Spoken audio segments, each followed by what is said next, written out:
A paz do Senhor para os irmãos e para as irmãs. Mais uma vez estamos aqui para compartilhar a palavra de Deus. Palavra essa que salva, liberta e leva o homem para o céu. Glorificado seja o nome do Senhor. Meu nome é Márcio Gomes, servo do Deus Altíssimo. A palavra de hoje fica na primeira epístola de João, capítulo 3, do versículo 7 ao versículo de número 10, diz assim: Filhinhos, não vos deixeis enganar por ninguém. Aquele que pratica a justiça é justo, assim como ele é justo. Aquele que pratica o pecado procede do diabo, porque o diabo vive pecando desde o princípio. Para isso se manifestou o Filho de Deus, para destruir as obras do diabo. Todo aquele que é nascido de Deus não vive na prática de pecado, pois o que permanece nele é a divina semente. Ora, esse não pode viver pecando, porque é nascido de Deus. Nisso são manifestos os filhos de Deus e os filhos do diabo. Todo aquele que não pratica a justiça não procede de Deus, nem aquele que não ama o seu irmão. Glorificado seja o nome do Senhor. Meu irmão, minha irmã, nós estamos diante de um texto que nos mostra qual é a característica de um verdadeiro cristão. Daquele que nasceu do Espírito, daquele que nasceu de novo, daquele que é uma nova criatura. O apóstolo Paulo, escrevendo aos Romanos, ele vai dizer para nós cristãos: não vos conformeis com este mundo, mas transformai-vos o quê? Pela renovação da vossa mente. E qual é a nossa mente? Cristo. Cristo habita em nós. Cristo vive em nós. E quando nós vivemos em Cristo, nós não nos alegramos com o pecado. Às vezes, muitas pessoas ficam na dúvida de qual deve ser o meu proceder, né? Diante dos homens e diante de Deus. Será que eu estou pecando? Será que eu não estou pecando? Nós precisamos avaliar através das Escrituras a nossa procedência. Não só diante dos homens, mas também diante de Deus. Porque no final do texto ele vai dizer: nem aquele que não ama o seu irmão. Por isso que, numa certa feita, Jesus falou, alguém pergunta para Jesus: Jesus, qual é o maior dos mandamentos? Ele vai dizer: amarás o Senhor, seu Deus, sobre todas as coisas e ao teu próximo como a ti mesmo. Será que nós verdadeiramente somos cristãos na essência, no nosso comportamento, no nosso dia a dia, na nossa vida? A nossa vida transmite Cristo, o nosso comportamento transmite Cristo. Nós temos que tomar muito cuidado. Quando a gente vai para Filipenses, eu gosto muito desse texto, Filipenses 4.8, é um texto que nos ensina como que deve ser o nosso comportamento diante de várias situações da nossa vida. Filipenses 4.8 vai dizer, tudo que é bom, tudo que é puro, tudo que é verdadeiro, se há algum louvor ou alguma glória, que isso ocupe a vossa mente. Nós precisamos ocupar a nossa mente com aquilo que vai glorificar o nome do Senhor.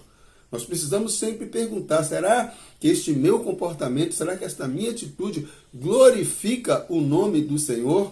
Por isso que o apóstolo Paulo, escrevendo em 1 Coríntios capítulo 11, né, ele vai dizer lá a partir do versículo 23, onde ele trata lá da ceia, lá no versículo 32, se eu não me engano, ele vai dizer depois: examine-se, pois, o homem a si mesmo.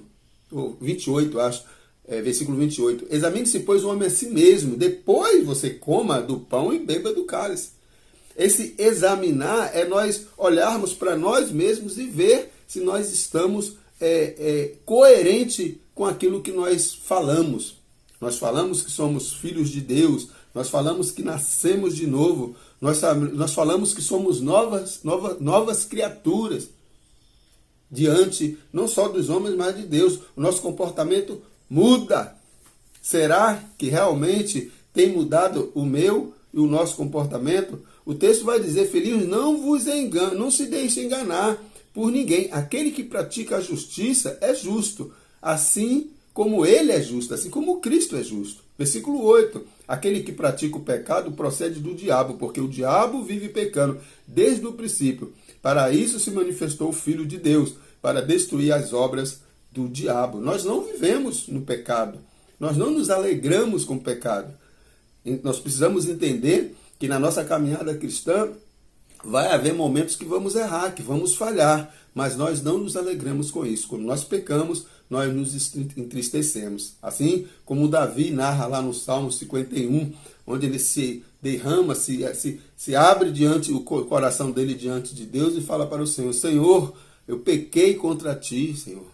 Devolva-me, Senhor, a alegria da sua salvação. Os meus ossos estão como que quebrados de angústia. Imagina o peso de Davi diante do seu pecado. Aquele pecado que ele cometeu com Betseba.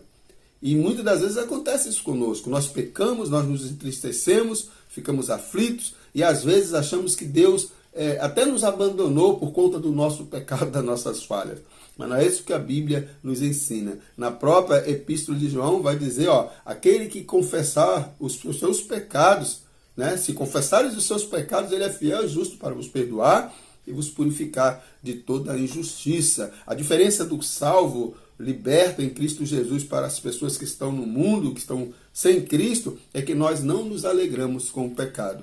O apóstolo Paulo, escrevendo aos Romanos, capítulo 7, se não me engano, ele vai dizer, pois nem eu mesmo compreendo o meu próprio modo de agir. Pois o bem que eu quero fazer, esse eu não faço, mas o mal que eu não quero, esse faço. Mas não faço eu, mas sim o pecado que habita em mim. Era isso, o apóstolo Paulo passou por isso. Os homens e mulheres de Deus nas Escrituras tiveram seus momentos de angústia, seus momentos de falha, mas eram pessoas que tinham o coração quebrantado. É isso que Deus espera de mim e de você. Versículo 9.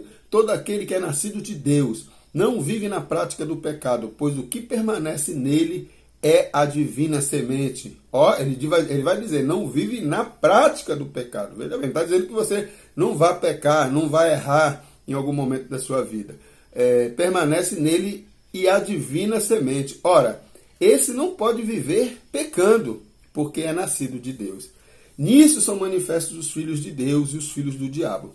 Todo aquele que não pratica a justiça não procede de Deus, nem aquele que não ama o seu irmão. Nós precisamos praticar a justiça. Irmãos, nós precisamos ser justos em todos os nossos comportamentos e nossa atitude. E a justiça, ela é atrelada ao amar ao próximo.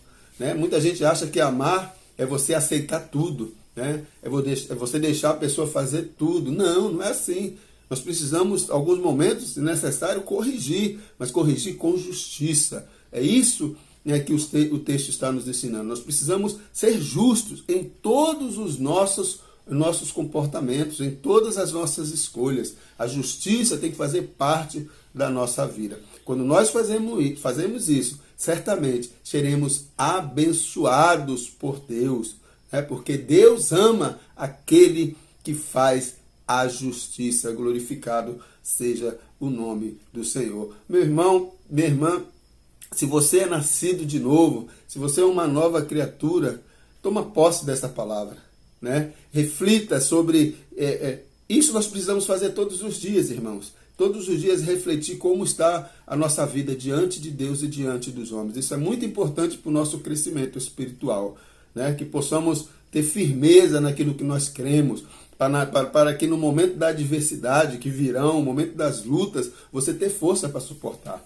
Quantas pessoas estão passando por problemas, passando por lutas, muitas das vezes, algumas até sendo injustiçadas, sendo vítima da injustiça, né? Outras se sentindo abandonadas, algumas até se sentindo abandonadas por Deus. Mas não se preocupe, meu irmão, minha irmã, porque o Senhor jamais nos abandona. Ele tem cuidado de você, Ele tem cuidado de mim, Ele não abandona os seus. O que Ele espera de nós é que nós sejamos fiéis à sua palavra. O que Ele espera de nós é que nós venhamos a perseverar até o fim, na presença do Senhor, não abrindo mão dos nossos princípios bíblicos, não abrindo mão daquilo que Jesus e os apóstolos nos ensinaram. Que possamos ter, meu irmão, minha irmã, as características de um verdadeiro cristão. Que você tenha um dia abençoado, que você tenha uma noite abençoada, que você tenha uma tarde abençoada, em nome de Jesus, e que a graça do nosso Deus esteja presente na sua vida e na minha vida, meu irmão, minha irmã, dando-nos sabedoria para lidarmos com as dificuldades do dia a dia. Fiquem na paz, em nome de Jesus.